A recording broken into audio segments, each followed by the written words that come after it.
9 a.m., El Centro Naval Air Station, California. This is the winter home of the Blue Angels, the U.S. Navy's elite aerobatic display team. If you're just too good for Top Gun, you might get a shot at flying with these guys.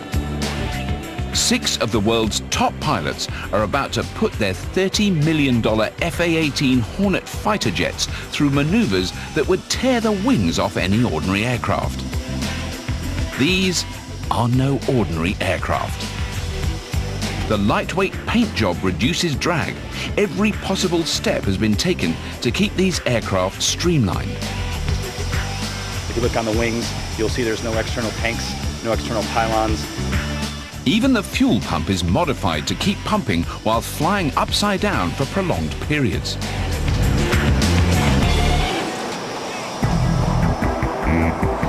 Power set. But for the extreme flying these planes do, the most crucial modification is inside the cockpit. The highly sensitive controls of a combat fighter jet can flip it around in an instant.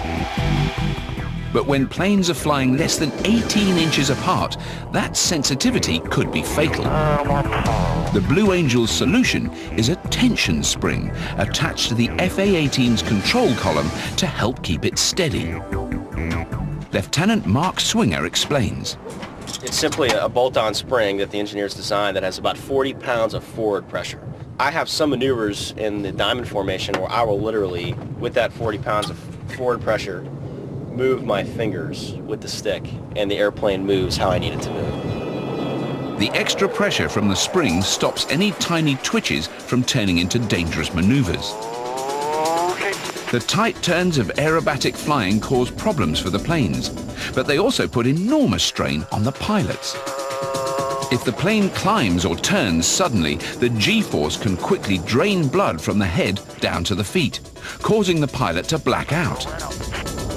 To counter this, most fighter pilots wear special suits, called G-suits, that inflate around them, restricting the flow of blood and keeping them conscious. The trouble is, inflatable clothing also affects movement. And if you're performing super fast twists and turns in tight formation, that could be lethal. If we had a G-suit inflating and deflating while we pull G, my arm would be doing this, and I wouldn't be able to fly the 2 feet to 18 inches we fly from each other during the air show. So that's the reason for not wearing G-suits. So aerobatic pilots have come up with a different solution. No, he hasn't got the hiccups. It's a controlled breathing technique that helps to maintain the oxygen supply to his brain during high G maneuvers. At about that frequency, and we practice it a lot. The next problem is navigation. When you're flying a fighter jet, it's a real added bonus to know where you're going. But when you're twisting and turning at 680 miles an hour, you can't just steady the joystick between your knees and start fumbling around with a map. Team leader Commander Greg McWhirter is in charge of not getting lost. To keep them on course, before every routine, Greg and his team fly the area to find reference points which can later act as a cue for maneuvers or turns. For a left turn for the line of rest loop. You use whatever stands out. If it's a mountain, if it's a water tower, if it's, if it's a no kidding, a field that looks greener than all the other fields, if it stands out to you and it's something that you can, in a moment's notice, at 200 feet, at 500 knots, look out and say, that's it, I got it, then use it. 2 miles. Then he applies what he saw in the air to a photographic map made from satellite images. And I'll actually then mark up my map so that I have something to study at night, saying, well, at a mile, it wasn't quite this field right here, but there was a definite 90-degree kink in the road that is at exactly a mile. That's a great checkpoint. So once I've got these checkpoints, then I'm ready to go. A crowd of 40,000 people has gathered, hoping these brave pilots can fly as precisely as they salute. Updated winds 240 at 6. You're clear to taxi. Call the hold. Runway. Let's take off. Thanks, Paul. Clear for takeoff. This is the first display of the new Blue Angels season. It's a new routine, but the team has to get it perfectly first time. Let's fire it up with Danny Brown. Let's run them up. In this game, the smallest mistake can lead to disaster. Once in the air, Greg's plane takes the lead. Whatever he does, the rest of the team must copy. The problem is how to react quickly enough. They can't afford to wait to follow Greg. They need to anticipate his every move, which means they need to know what he's thinking. You're flying as close as we fly. They can't wait to see my jet move before they move. They have to move when they know I'm going to move. To help the guys read his mind, Greg speaks his mind.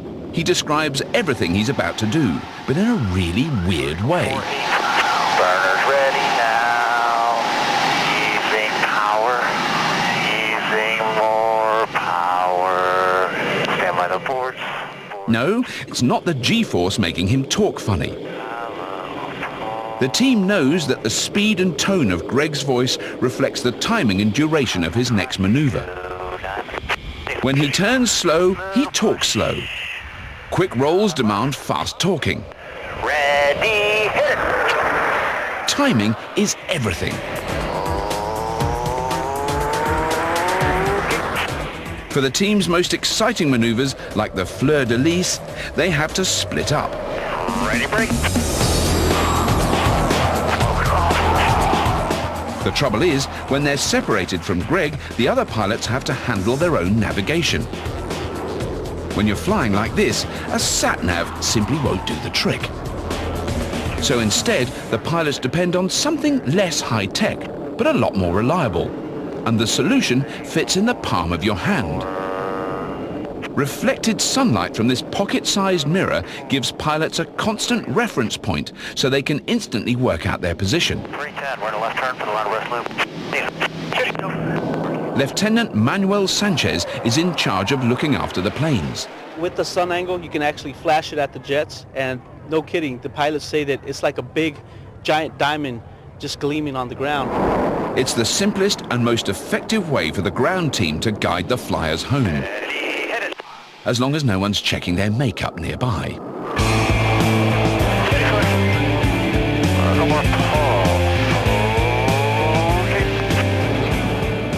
It's been another breathtaking display by the Navy's top guns.